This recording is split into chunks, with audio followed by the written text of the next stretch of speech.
The void of space seemed calm, but beneath the quiet exterior lay a final battleground.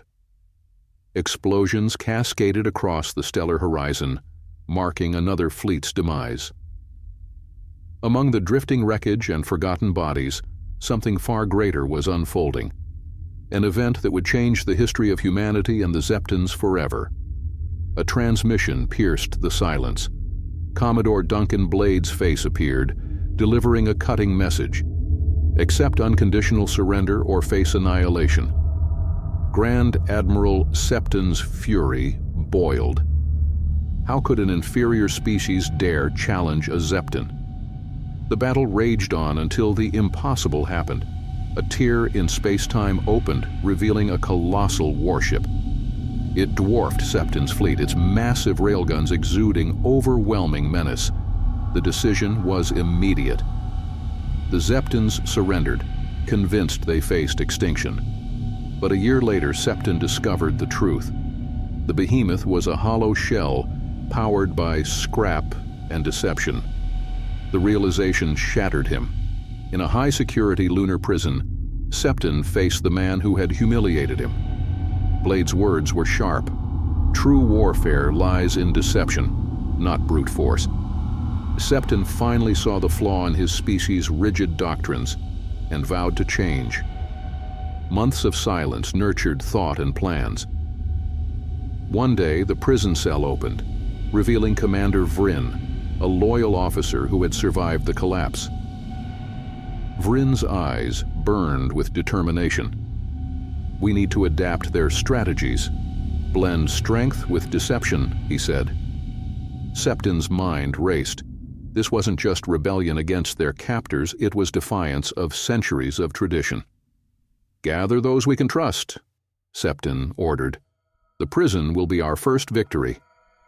Under artificial night, the plan began. A small group of loyal Zeptin prisoners worked swiftly. Timing was critical. As guards patrolled the perimeter, Vryn's distraction device detonated, releasing an electromagnetic pulse. The guards were neutralized and the team advanced.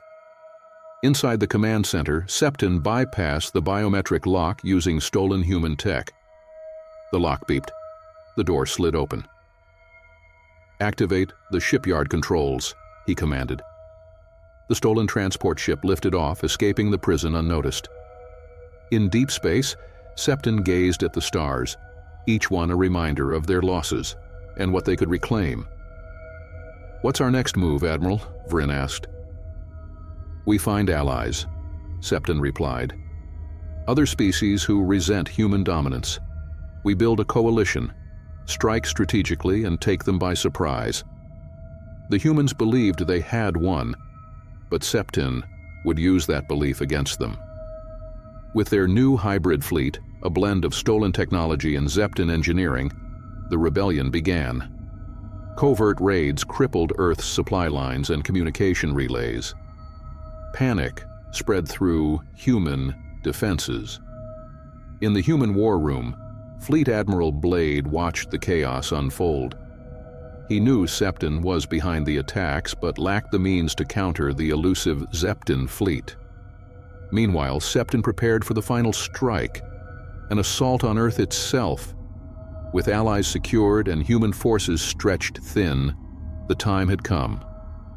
"Launch the diversion at Jupiter Station," Septin ordered. As human fleets rushed to defend it, Earth's defenses lay exposed.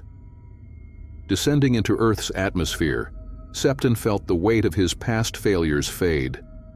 This time he wasn't relying on brute force or pride. He had learned. And when Earth's defenses crumbled, he knew the Zeptins had evolved. The galaxy would remember this day, not as the triumph of strength, but as the rise of a species reborn through cunning and resilience.